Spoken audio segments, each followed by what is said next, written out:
नमस्कार, आप देख रहे हैं श्रेष्ठ भारत और मैं हूं आपके साथ गुलविश। ममता बनर्जी इंडिया गठबंधन की शुरुआती पैरवी करने वालों में से एक थी। फिर उन्होंने लोकसभा चुनाव से ऐन पहले घोषणा कर दी कि वे इंडिया गठबंधन के साथ चुनाव नहीं लड़ेंगी। फिर बीच चुनाव में उन्होंने कहा कि इंडिया गठबंधन को बाहर से समर्थन देंगी और फिर उनका बयान आया कि वो इंडिया गठबंधन का हिस्सा हैं। तो सवाल है कि आखिर ममता बनर्जी का रुख बार बार क्यों बदल रहा है। इस बार टीएमसी की मुखिया ममता बनर्जी अपने व्यक्तित्व से अलग नजर आ रही हैं। अपनी हर कही हुई बात पर मजबूती से टिकी रहने वाली ममता अपने बयानों को बार बार बदल रही हैं। पिछले हफ्ते के उनके बयानों पर नजर डालें तो ऐसा लगता है कि उनका आत्मविश्वास डिगा सा लगता है। इस बार का लोकसभा चुनाव एनडीए और इंडिया अलायंस के बीच लड़ा जा रहा है। पीएम मोदी और बीजेपी का मुकाबला करने के लिए इस बार कांग्रेस समेत 30 से ज्यादा छोटे बड़े विपक्षी दल एक साथ एक मंच पर आए। उनके गठबंधन को इंडिया नाम दिया गया। विपक्षी गठबंधन का नाम इंडिया रखने का सुझाव असल में पश्चिम बंगाल की सीएम ममता बनर्जी ने ही दिया था। हालांकि कांग्रेस के साथ सीट शेयरिंग को लेकर बात नहीं बनने पर ममता ने बंगाल में अकेले चुनाव लड़ने का ऐलान किया। ममता ने चुनाव में एकला चलो का फैसला तो लिया, लेकिन गठबंधन के साथ बने रहने की भी बात की।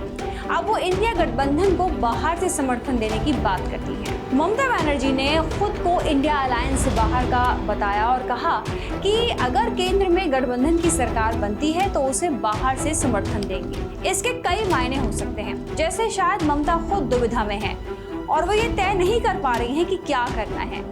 इसकी दो वजह हो सकती है। गठबंधन में कांग्रेस और लेफ्ट का साथ होना। ममता बनर्जी अच्छे से समझ रही हैं कि बंगाल में अगर कांग्रेस लेफ्ट मिलकर लड़ेंगे तो नुकसान टीएमसी को ही होगा, क्योंकि ममता बनर्जी की राजनीति ही कांग्रेस और लेफ्ट के विरोध में शुरू हुई थी, एंटी बीजेपी वोट बैंक। इसलिए इंडिया गठबंधन में रहते हुए भी ममता ऐसे बयान दे रही हैं। उनका मकसद असल में वोटर्स तक मैसेज पहुंचाना है कि अगर बंगाल में बीजेपी को आने से रोकना है तो टीएमसी को ही चुनना होगा। ममता बनर्जी के इंडिया गठबंधन से दूरी बनाने के पीछे लेफ्ट को भी एक वजह माना जा रहा है।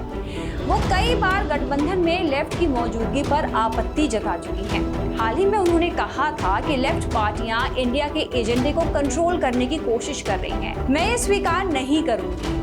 इंडिया अलायंस को बाहर से समर्थन देने वाले ममता बनर्जी की बात को साल 2019 के लोकसभा चुनाव से जोड़कर भी देखा जा रहा है। दरअसल बंगाल की 42 सीटों पर बीजेपी ने 18 सीटों पर जीत हासिल की थी। इन सीटों पर जीत हार का मामूली अंतर था। बीजेपी इन सीटों के साथ साथ बंगाल की उन सीटों को भी टारगेट कर रही है जहां वोटरों में टीएमसी या लेफ्ट को लेकर असंतोष है। लिहाजा टीएमसी कोई रिस्क नहीं लेना चाहती। वो ज्यादा से ज्यादा वोटरों तक पहुंचने की कोशिश लगातार कर रही है। नमस्कार। श्रेष्ठ भारत पर खबरों से जुड़े रहने के लिए चैनल को सब्सक्राइब और लाइक करें, बेल आइकन दबाएं और देखते रहें श्रेष्ठ भारत।